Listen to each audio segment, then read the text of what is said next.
বলতেছে যে সমস্ত মানুষ আজকে আল্লাহর উপর ঈমান আনিয়া আমার আল্লাহ বলেন বান্দা কুল হুয়াল্লাহু আহাদ। এই সূরার ভিতরে আল্লাহ বলতেছেন হে বান্দা তোমরা বলো, হে নবীজি আপনি মানুষদেরকে শোনায়া দেন কুল হুয়াল্লাহু আহাদ।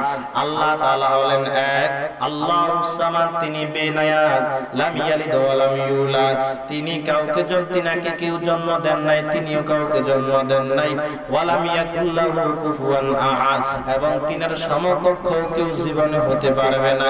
ভাই এই সূরা থেকে আল্লাহ তাআলা কি শিক্ষা দিতেছে? বলে এই সূরা থেকে আল্লাহ তাআলা তাওহীদ শিক্ষা দিয়েছে। তাওহীদ অন্তরে জমা করতে হবে। যার ভিতরে তাওহীদের শিক্ষা ঢুকে যাবে ওই বান্দাকে দুনিয়ার কেউ কিছু করতে পারবে না।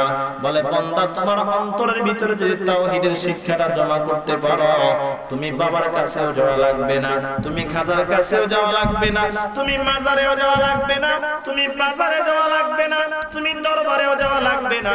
তোমার সম্পর্ক সরাসরি মাওলার সাথে হয়ে যাবে। আর মাল্লাহুল মাওলা ফালাহুল কুল, যার সম্পর্ক আল্লাহর সাথে হয়ে যাবে তামাম দুনিয়াটা তার জন্য হয়ে যাবে। সুবহানাল্লাহ। এইজন্য তাওহীদের শিক্ষা অন্তরে ঢুকাও, তাওহীদের শিক্ষা অন্তরে ঢুকাও। যদি এই তাওহীদের শিক্ষাটা তাওহীদটা অন্তরে ঢুকাইতে পারো, বান্দা আল্লাহ কেমন পাওয়ার দান করেন, কেমন শক্তি দান করেন। বলে ইয়ামানের ভিতরে ওরে ইউসুফ জুনাওয়াজ বাদশার আমলে ঈসা আলাইহিস সালামের জমানায় একটা বাদশা ছিল ইউসুফ জুনাওয়াজ। ওই বাদশাটা এমন অবস্থা ছিল, তার ঈমান ছিল না, সেই মুশরিক ছিল। সেই এমন ভাবে দেশ পরিচালনা করতেন, একটা জাদুকর তাকে বলতেন বাদশা এমনে এমনে দেশ পরিচালনা করো, যার কারণে তোমার কল্যাণ হবে, অকল্যাণ হবে না। ইউসুফ জুনাওয়াজ বাদশা এইভাবে দেশ পরিচালনা করতেছে জাদুকরের কথা মতো। বলে একদিন, দুই দিন, তিন দিন যখন গত হয়ে যাইতেছে, হঠাৎ করে একদিন জাদুকর বলো বাদশা আমি তো বৃদ্ধ হয়ে গেলাম, আমার তো যৌবন শেষ হয়ে গেল, আমার তো জীবন শেষ হয়ে গেল, এখন তো আমি মরে যাব, এখন তো আমি চলে যাব। ও বাদশা আপনি আমার স্থলাভিষিক্ত একটা যুবক দিয়ে দেন, যুবককে আমি জাদুবিদ্যাগুলো শিখিয়ে দিব, আর সেই অনুযায়ী আপনাকে সেই পথ বাতাবে, আপনি দেশ চালাবেন, কোনো সমস্যা হবে না। বাদশা বলে ঠিক আছে, একটা যুবক তোমাকে আমি নির্ধারণ করে দিলাম। বাদশা ইউসুফ জুনাওয়াজ একটা যুবকের নাম হলো আব্দুল্লাহ ইবনে তামির। ওই আব্দুল্লাহ ইবনে তামিরকে জাদুকরের কাছে পাঠিয়ে দিলেন, যাও তোমার যত খরচ হবে সব আমি বাদশা বহন করব।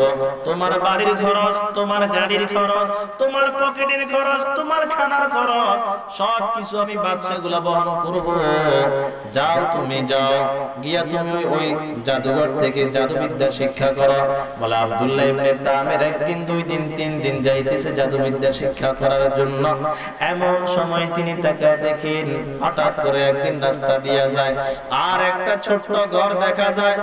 ওই ঘরের কিনারায় দেখতেছে অনেক মানুষ, মানুষগুলা ভিড় করতেছে, সেখানে মানুষরা ভিড় করতেছে। যুবক বলেন এইখানে এত মানুষ কেন, মানুষগুলার কি হয়েছে? মানুষরা বলে এখানে একজন বড় বুজুর্গ আছে, বড় একজন বুজুর্গ। বলে কেমন বুজুর্গ, আমি একটু দেখবো। আব্দুল্লাহ ইবনে তামির চলে গেলেন একদিন দেখার জন্য। ওরা গিয়া দেখতেছে ঈসা আলাইহিস সালামের ধর্মের একজন বড় আলেম, বড় বুজুর্গ ওইখানে বসে বসে মানুষকে সবক দিতেছেন, মানুষকে দ্বীনের দিকে ডাকতেছেন, মানুষের উপকার করতেছে। আব্দুল্লাহ ইবনে তামির বলেন একদিন, দুই দিন, তিন দিন আমি যাইতেছি, আমাকে দেখা ওই বুজুর্গ বলতেছে যুবক তোমার বাড়ি কই, তুমি কোথায় থাকো, তোমার দেশ কোথায়, তোমার এলাকা কোথায়? বলো বুজুর্গ আমার দেশ হলো পাশের এলাকায়, আমার দেশ হলো ওইটা, আমি সেইখানে বসবাস করি। কই যাও তুমি? বলে আমি প্রত্যেকদিন ওই জাদুঘরের কাছে যাই জাদু বিদ্যা শিক্ষা করার জন্য, বাদশা আমাকে দিয়ে দেশ পরিচালনা করবেন, এইজন্য আমি সেখানে যাই।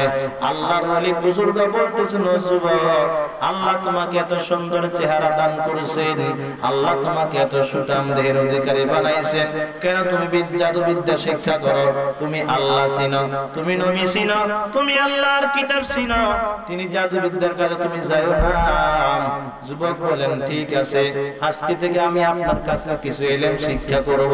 বলে যুবক যখন ওই জাদুঘরের কাছে যায়, সেখান থেকে আসতো আলেমের কাছে বসে কিছু এইভাবে ঈসা আলাইহিস সালামের ধর্মের কিছু কানুন শিখে আবার বাড়িতে চলে আসে। আবার যাওয়ার সময় কিছুক্ষণ বসে, আবার জাদুঘরের কাছে যায়, সেখান থেকে আসতে আবার কিছু ইলম শিখে। বলে শিখতে শিখতে একদিন ওই যুবক বড় একজন আলেম হয়ে গেছে। শুধু আলেম হয়ে গেছে তাই নয়, মুসলমান হয়ে গেছে। এই যুবক হঠাৎ করে একদিন রাস্তা দিয়ে হাঁটতেছে, আব্দুল্লাহ ইবনে তামির তার নাম। রাস্তা দিয়ে যখন যায় দেখতেছে রাস্তার উপর বড় একটা জানোয়ার।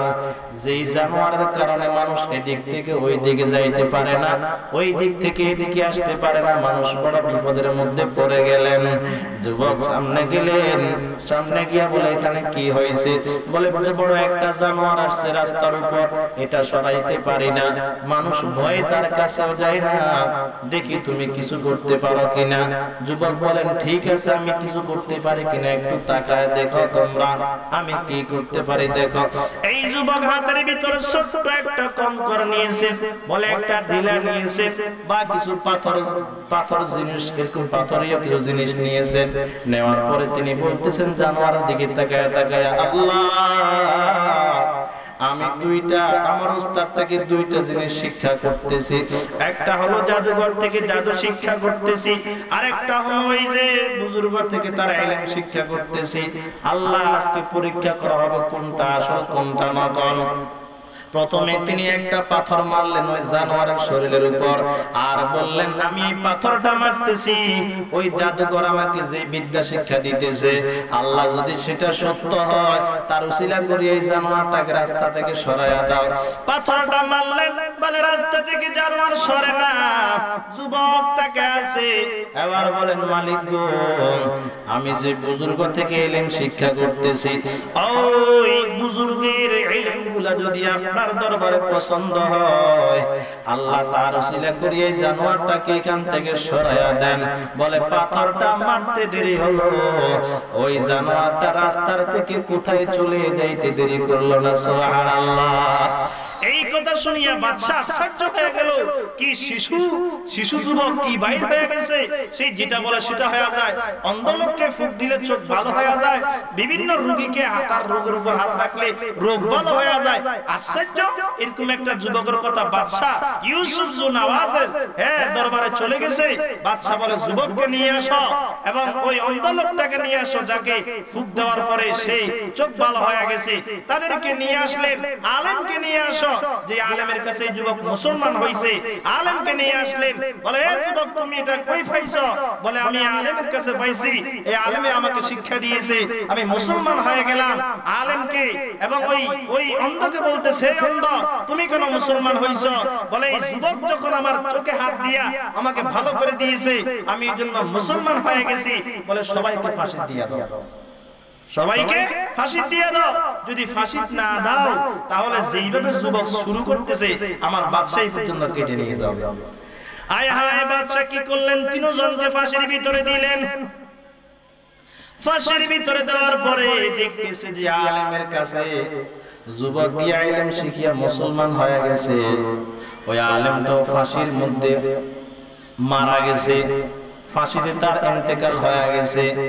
আর যে অন্ধলোক মুসলমান হয়েছে চোখ ভালো হওয়ার পর, তাকেও ফাঁসি দেওয়ার পরে সেও মারা গেছে, কিন্তু যুবক মরে না, শুধু ঝুলতেছে। অনেকক্ষণ পর যুবককে বলে, যুবক তুমি কেন ঝুলতেছো? তুমি কি মরবা না? বলে না না আমি মরবো না, আমাকে তুমি মারতে পারবা না। বলে কেমনে মারি একটু তোমাকে দেখাবো। এই আমার সৈন্য সেনারা যাও, এই যুবককে নিয়ে নদীর ভিতরে চলে যাও। ওরে যুবকের হাত বাঁধো, যুবকের পাও বাঁধো, নৌকার উপর উঠাইয়া যুবককে তোমরা নদীর মাঝখানে নিয়ে নৌকাটা ডুবাইয়া দিবা। দেখবা যুবকের হাত পা বাঁধা থাকবে, পানি খাইতে খাইতে মারা যাবে। ওরে দেখা গেল যারা ডুবাইতে গেল তারা সবাই পানি খেয়ে মেরে গেল, মরে গেল। আর যুবক আল্লাহর হুকুমে আবার নদীর কিনারায় চলে আসলো। বাদশা বলে কি হইছে? কি মারা যাবে না? যাও তোমরা পাহাড়ের উপর উঠো, ওই যুবককে পাহাড়ের উপর উঠাইয়া পাহাড়ের উপর তাকে হাত পা বেঁধে পাহাড় থেকে ছেড়ে দিবা, দেখবা সেখান থেকে পড়তে পড়তে সে মারা যাবে, তোমরা মারা লাগবে না। এবার যুবককে হাত পা বাঁধিয়া পাহাড়ের উপর উঠাইলেন, পাহাড় থেকে ছেড়ে দিলেন। দেখা গেল যারা মারতে গেছে তারা মরে গেল, বাদশা এই যুবক মরে না, যুবক আবার বাদশার দরবারে উপস্থিত হয়ে গেছে। এই কথা দেখিয়া আশ্চর্যজনক এই ব্যাপার দেখিয়া বাদশা বলে, হে যুবক তুমি কি মরবা না? বলে, হে আমি মরবো, আমাকে আমার রবের নামে যদি তুমি হত্যা করো, আমার রবের নাম নিয়ে যদি তুমি আমাকে কিছু করো তাহলে আমি মরবো। হয়তো আমার রবের নামে তুমি আমাকে তীর নিক্ষেপ করতে হবে, না হয় আমার উপর অস্ত্র দিয়ে আঘাত করবা, তাহলে আমি মৃত্যুবরণ করব, তার আগে আমি মৃত্যুবরণ করব না। বাদশা বলে, রবের নাম নিলেই নিব, তারপর তোকে শেষ করব। ওরে দেখা গেল তাকে আল্লাহর নামে এইভাবে তীর মারলেন, যুবকটা দুনিয়ার থেকে চলে গেলেন। কিতাবের ভিতরে লিখতেছে এই ঘটনা দেখিয়া অসংখ্য কাফের জাগাত কালিমা পয়রা মুসলমান হয়ে গেছে। সুবহানাল্লাহ। শুধু তাই নয়, শুধু তাই নয়, ওই বেঈমান ওই বাদশা বলতেছে যে সমস্ত মানুষ আজকে আল্লাহর উপর ঈমান আনিয়া আমার ধর্ম ছাড়িয়া কই আল্লাহ আছে কই খোদা আছে তার উপর ঈমান আনবে, তার জন্য একটা গর্ত করো, এখানে আগুন জ্বালাও, গর্তের ভিতরে তাকে মেরে ফেলা হবে, আগুনের ভিতরে তাকে ঢেলে দেওয়া হবে। আল্লাহু আকবার। বাদশার হুকুম মতো গর্ত করলেন, গর্ত করিয়া গর্তের ভিতরে আগুন জ্বালিয়ে দিলেন। যারা ঈমান আনছে তাদেরকে আগুনের ভিতরে ফালাইয়া দিলেন। এমন সময় একজন মহিলা কোলের ভিতরে 6 মাসের বাচ্চা, ছোট্ট বাচ্চা, যে কথা বলতে পারে না, তাকেও নিয়ে আসলো আগুনের ভিতরে ফালানোর জন্য। তাফসীরে কিতাবের মধ্যে আসছে এই যুবক এই মহিলাকে যখন কোলের ভিতরে ছোট্ট বাচ্চা নিয়ে আগুনের ভিতরে ফেলার জন্য আসলো, বাচ্চা তো কথা বলতে পারে না, শুধু তাকায় আছে। মহিলাকে বাদশা বলে, ও মহিলা, তুমি তাড়াতাড়ি করে আমার উপর ঈমান আনো, না হয় তোমার কোল থেকে তোমার বাচ্চাকে তোমার সামনে আগুনের ভিতরে ফেলায় দেব। মহিলা বলেন, ও বাদশা, আমার অন্তরে এমন একটা আল্লাহকে জায়গা দিয়েছি, আমার অন্তরে এমন একটা তাওহীদ অন্তরে গেঁথেছি, এ বাদশা, এইটা না আমাকে আর যদি কঠিন ভয় দেখানো হয়, আমি কোনদিন আমার অন্তর থেকে আল্লাহকে বলতে পারবো না।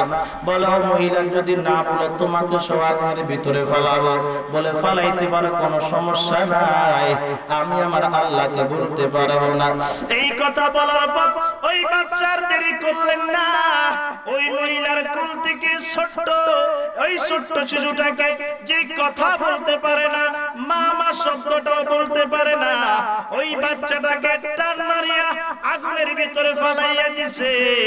এমন সময় মহিলার চোখ দিয়া টপ টপ করে পানি বাইর হয়ে গেল, আর কান্দে, মালিক, তোমার নামটা অন্তরে জমা দেওয়ার কারণে, তোমাকে অন্তরে জায়গা দেওয়ার কারণে, ও মালিক, যেই বাচ্চা আমার কোনো কথা বলতে পারে না, এমন বাচ্চাকে আমার সামনে আগুনের ভিতরে ফেলায়া দিল। আল্লাহ পাক তার অন্তরে এমন কঠিন তাওহীদ ঢুকা দিছে, ওই বাচ্চা আগুনের ভিতর থেকে বলতেছে, ও মা, তুমি কেন ভয় করতেছো? তুমি কি জানো না ইব্রাহিমকে নমরুদ আগুনের ভিতরে ফেলাইছে? ওই আগুন আল্লাহ ইব্রাহিমের জন্য জান্নাতের বাগান বানায় দিছে। ও মা, কাদার কোনো কারণ নাই, চিন্তার কোনো কারণ নাই, তুমি আগুনের ভিতরে ঝাঁপ দাও। বলে, মহিলা সন্তানের কথা শুনিয়া আগুনের ভিতরে ঝাঁপ দিলেন। মা এবং শিশু উভয়জন আগুনের ভিতরে খেলাধুলা করতেছে। সুবহানাল্লাহ। ইহা দেখি অনেক মানুষ মুসলমান হয়ে গেছে।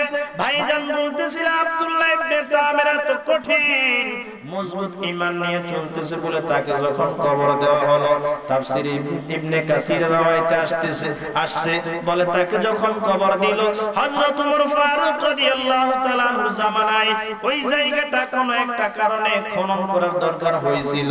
বলে যখন তার কবরটা খনন করছিল, ওরে খনন করিয়া দেখতেছে আব্দুল্লাহ ইবনে তামিরকে যেইভাবে দাফন করা হয়েছে আরো 70 বছর আগে, ওইরকম ভাবে এখনো তার লাশটা কবরের ভিতরে তাজা অবস্থায় আছে। সুবহানাল্লাহ।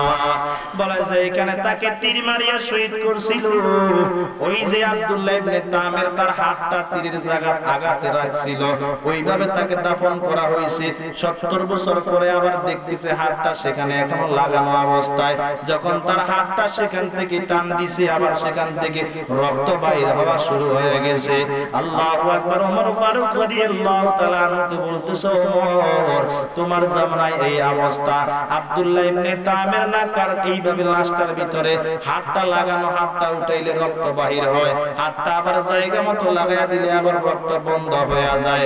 ওমর রাদিয়াল্লাহু তাআলা বলেন তোমরা কিছুই করবা না, যে অবস্থায় আছে সে অবস্থায় তাকে তোমরা কবর দিয়া দাও। আল্লাহ পাক শিক্ষা দিয়া দিছো দুনিয়ার মানুষ, আমি আল্লাহর একাত্মবাদ তাওহীদ যার অন্তরে জমা করতে পারবে, দুনিয়ার সব মানুষ একদিকে যাবে, কেউ কোনোদিন তার একটা ফসল পর্যন্ত নাড়তে পারবে না, ঠিক কিনা? এইজন্য তাওহীদের শিক্ষা আমাদের অন্তরে জমা করতে হবে। যতক্ষণ পর্যন্ত আমার শরীরের ভিতরে এক ফোঁটা রক্ত থাকবে, তাওহীদের বিরুদ্ধে, আল্লাহর বিরুদ্ধে আমরা কখনো যাব না। আল্লাহকে আল্লাহ বলে স্বীকার করব, আল্লাহকে আল্লাহ বলে আমরা মানব, এবং আল্লাহর দিয়ে দেওয়া যে সমস্ত হুকুমগুলো আমাদের উপর আল্লাহ আরোপ করেছেন পয়গম্বরের মাধ্যমে, সেগুলো আমরা বেশি বেশি করে আমল করব। আজকে এই তাফসীরুল কোরআন মাহফিল থেকে আমরা এই শিক্ষা নিতে পারিনি যে আজকে থেকে আমরা যখন সুযোগ পাবো শুধু সূরা ইখলাস তেলাওয়াত করতে পারবো তো ইনশাআল্লাহ? কারা কারা পারবেন আল্লাহকে দুই হাত তুলে দেখা দিয়ে, আল্লাহ আমাদের যখন সুযোগ হয় বেশি বেশি করে সূরা ইখলাস তেলাওয়াত করার তৌফিক দান করুন। সকলে বলি আমিন। ওয়া আখিরু দাওয়ানা আনিল হামদুলিল্লাহি রাব্বিল আলামিন। আসসালামু আলাইকুম ওয়া রাহমাতুল্লাহি ওয়া বারাকাতুহু।